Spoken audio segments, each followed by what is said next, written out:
You are now listening to theGrio's Black Podcast Network, Black Culture Amplified. Hello, and welcome to another episode of theGrio Daily during Black History Month. We've been talking in previous episodes about history through the lens of South Carolina, which I consider the capital of Black America. In a sense, we're doing like South Carolina race theory, or a more critical race theory. SCRT is a good acronym or abbreviation for it. But today we're going to be talking about reparations. And when most people think of reparations, they think of it in terms of slavery and being repaid or compensated for the labor that was performed during slavery. But I want to introduce you to another concept.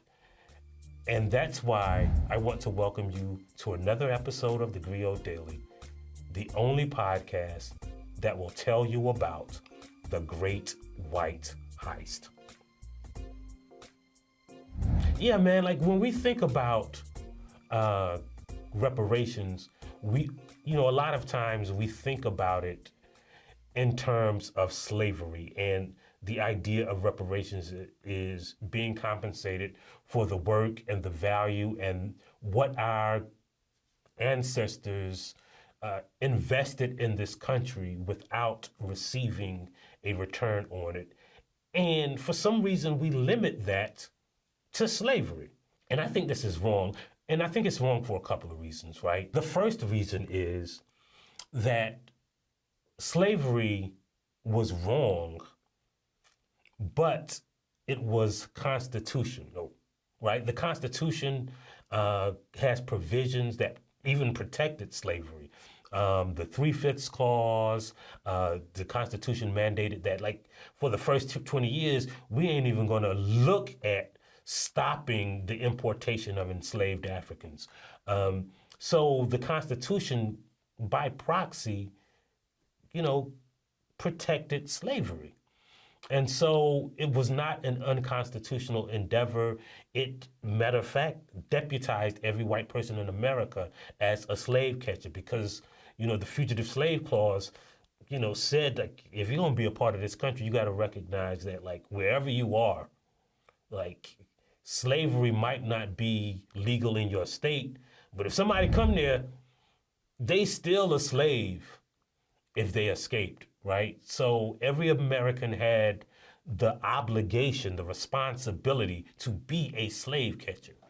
It was constitutional, it was legal, so it's kind of hard to say, hey, pay me for something that you legally did. But after slavery, that same economic theft continued. We always have to remember, and I pointed out for every episode, that South Carolina was a majority Black state.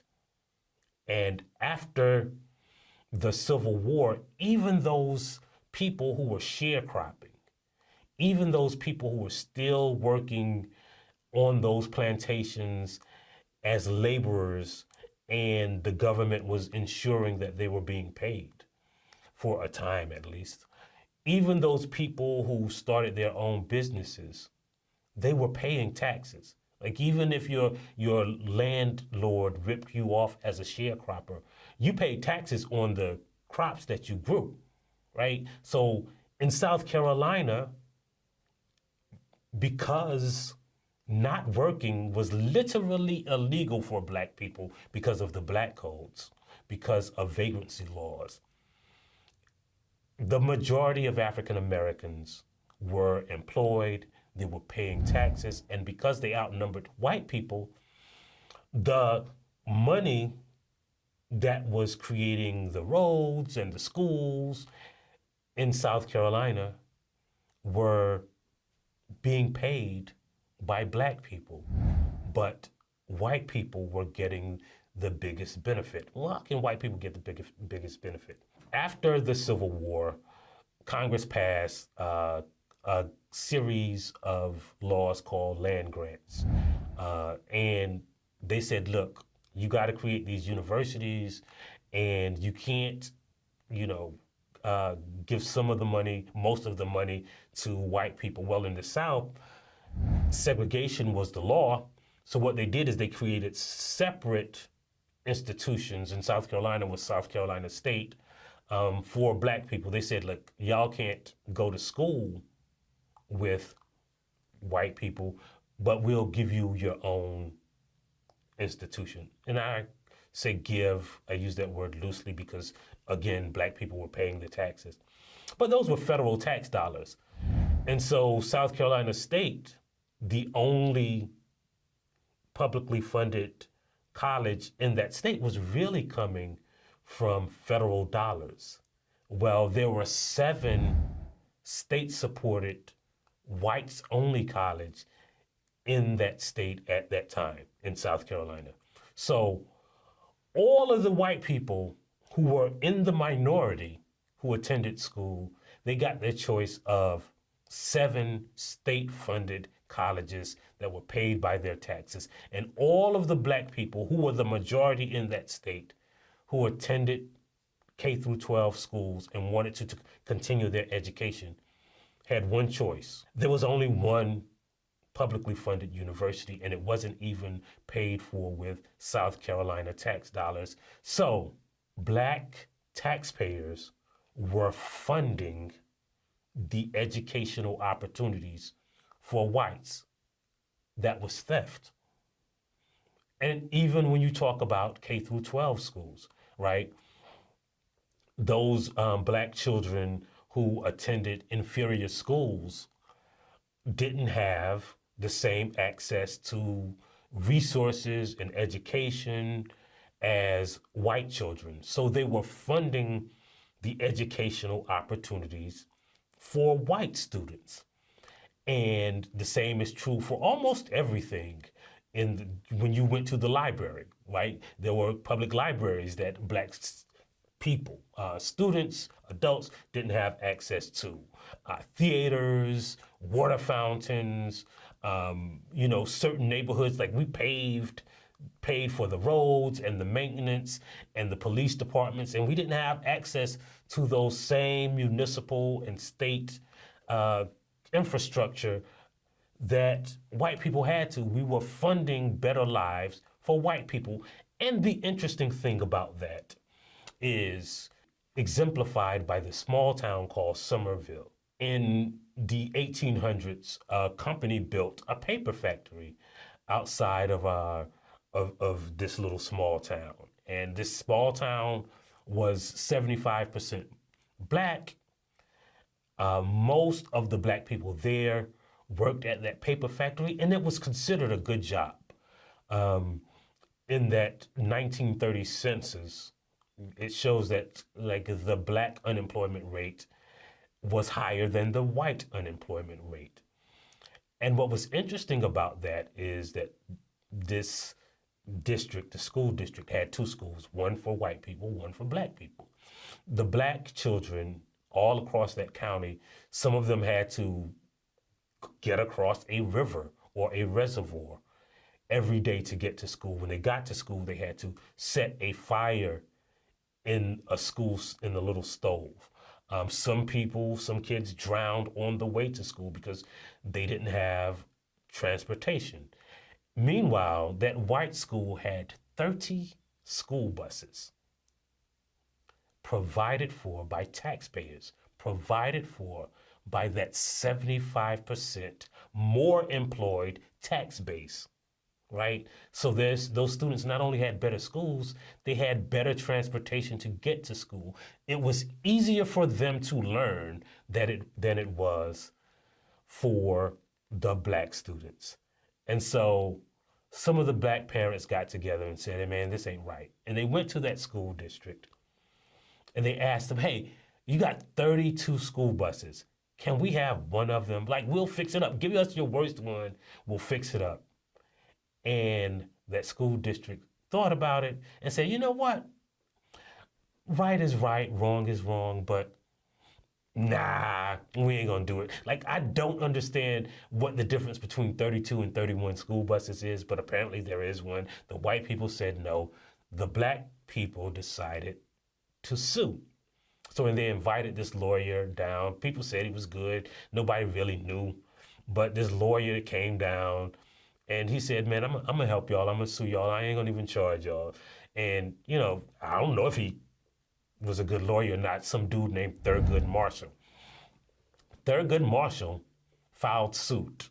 And the suit was, you know, of course, in most law school suits, if there is a group of plaintiffs, they choose the first plaintiff's name to name the suit after. And the plaintiff in this suit was a family by the name of Briggs. The superintendent of education in that county was named Mr. Elliot. So Briggs versus Elliot was the first of 5 lawsuits that challenged the constitutionality of segregation in America. And though they went to the state court, and then they eventually ended up at the Supreme Court, and people in other states did it too. I don't want you to think that South Carolina was the first state that thought of segregation as unconstitutional, but they eventually combined all 5 of those lawsuits. And again, because of the way that the naming stuff works, they just called all 5 Brown versus Board of Education. And what Brown versus Board of Education said was not that you have to change things, but what it said was all of that stuff that you were doing previously was illegal because these people are taxpayers and you are stealing their money. And that is the case for reparations, a better case, because what the Supreme Court said was all of this time that y'all were enacting this system of Jim Crow was theft. And South Carolina was at the tip of that spear.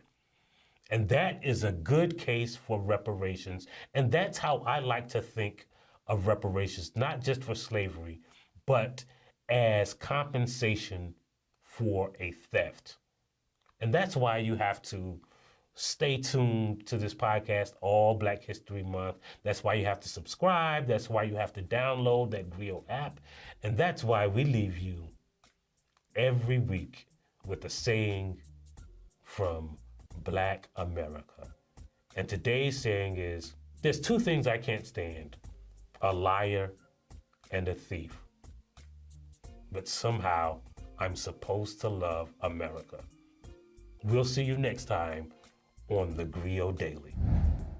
If you liked what you heard, please give us a 5-star review, download the theGrio app, subscribe to the show, and share it with everyone you know. Please email all questions, suggestions, and compliments to podcasts@thegrio.com. You are now listening to theGrio's Black Podcast Network, Black Culture Amplified. Coming this February, the theGrio Black Podcast Network presents Dear Culture, Truish Black Stories.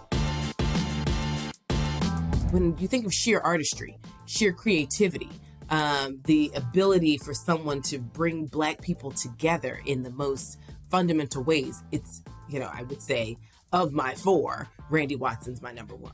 When the news about Ricky first broke, what I heard about it is the thing you hear about, every time somebody Black dies, that it was gang related. That means the police don't know what happened, so they just said, probably the gangs, probably, the other Black dudes. When I think of Akilah, I just think about how impressionable white people can be. I think about how, if you watch that movie again, he should have lost like 3 times.